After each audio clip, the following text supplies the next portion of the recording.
Gene Hackman, an Oscar-winning actor, died at 95 years old. According to County Sheriff Adan Mendoza's statement to the Santa Fe New Mexican, Hackman and his wife, classical pianist Betsy Arakawa, were discovered dead in their home in the Santa Fe Summit community, northeast of the city, Wednesday afternoon. According to the police department, we can confirm that both Gene Hackman and his wife were found deceased on Wednesday. The Press Association confirmed that the deaths are under active investigation. Sheriff Mendoza said there was no immediate evidence of wrongdoing. He did not specify a cause of death or when the couple died.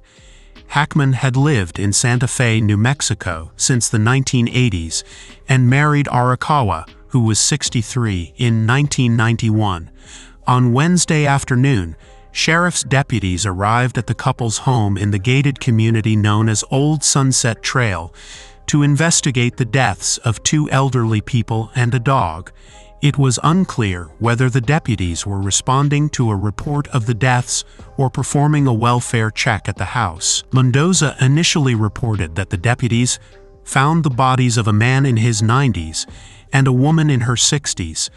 All I can say is that we're in the middle of a preliminary death investigation, awaiting the approval of a search warrant, the sheriff said Wednesday evening, before his agency positively identified the couple.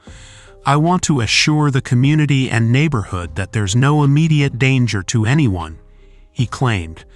Before retiring in 2004, Hackman had a 40-year career in film, having appeared in The French Connection, Superman, and The Royal Tenenbaums. He rose to prominence relatively late in his career, breaking through in his 30s and embodying the anti-heroic persona of 1970s Hollywood. He was born in 1930, joined the Marines in the late 1940s, and then decided to study acting in the late 1950s. Hackman befriended Dustin Hoffman at the Pasadena Playhouse, and the two were voted least likely to succeed. Hackman, who had previously appeared in minor roles on television and stage, made his big-screen debut in the 1964 melodrama 3 years later. Hackman made his first lasting impression with another role alongside Beatty. He earned his first Oscar nomination for Best Supporting Actor for his role as Buck Barrow in Arthur Penn's Bonnie and Clyde. He lost to George Kennedy in Cool Hand Luke, but it led to his first lead role in Melvyn Douglas's 1970 film, I Never Sang for My Father. However, Hackman found it difficult to deal with the father-son relationship drama. In a 2002 interview with The Guardian, Hackman admitted, "I didn't think much of the project and was taking it very lightly.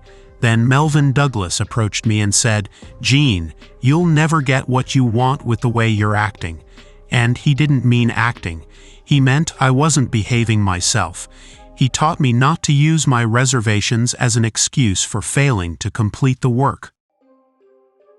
The advice aided Hackman's performance, which earned him his second Academy Award nomination. The following year, he landed the lead in William Friedkin's action thriller, The French Connection, propelling him to the A-list due to the film's box office success. Hackman won his first Oscar for Best Actor for his portrayal of Jimmy Popeye Doyle. Filmmaking has always been risky, both physically and emotionally, but I do choose to consider that film a moment in a checkered career of hits and misses, Hackman said in an interview for 2021. Hackman had more success in the 1970s with roles in The Poseidon Adventure and A Bridge Too Far, as well as acclaimed performances in Young Frankenstein and Superman, where he played the superhero's nemesis, Lex Luthor. However, his best work of the decade could be found in films that few saw: Arthur Penn's mystery noir Night Moves, Jerry Schatzberg's road movie Scarecrow, and Francis Ford Coppola's Palme d'Or-winning conspiracy thriller The Conversation. During that time, he also turned down roles in Jaws, Close Encounters of the Third Kind, and Raiders of the Lost Ark. During the 1980s, he reprised his role as Lex Luthor in Superman sequels, while also appearing in Reds, Hoosiers, and No Way Out. He received another Oscar nomination for Mississippi Burning before winning his second in 1992. For his performance in Clint Eastwood's Unforgiven, he appeared in The Firm, Crimson Tide, and The Birdcage during the same decade. Hackman also launched his second career as a historical fiction author with his first book, Wake of the Perdido Star, which was followed by 4 more, the most recent of which was published in 2011. Later film roles for Hackman included acclaimed comic performances in Heartbreakers and The Royal Tenenbaums, as well as thrillers like Heist and Runaway Jury. Welcome to Mooseport, a 2004 comedy, was his final film. He announced his retirement in 2008. The straw that broke the camel's back was actually a stress test that I took in New York, Hackman told Empire about his retirement. The doctor advised me that my heart wasn't in the kind of shape that I should be putting it under any stress. Hackman later narrated 2 documentaries, The Unknown Flag Raiser of Iwo Jima, 2016, and We, the Marines, 2017.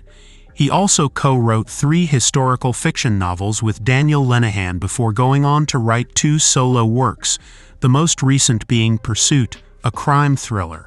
In a 2011 interview, he stated, "He tried, that sounds about right."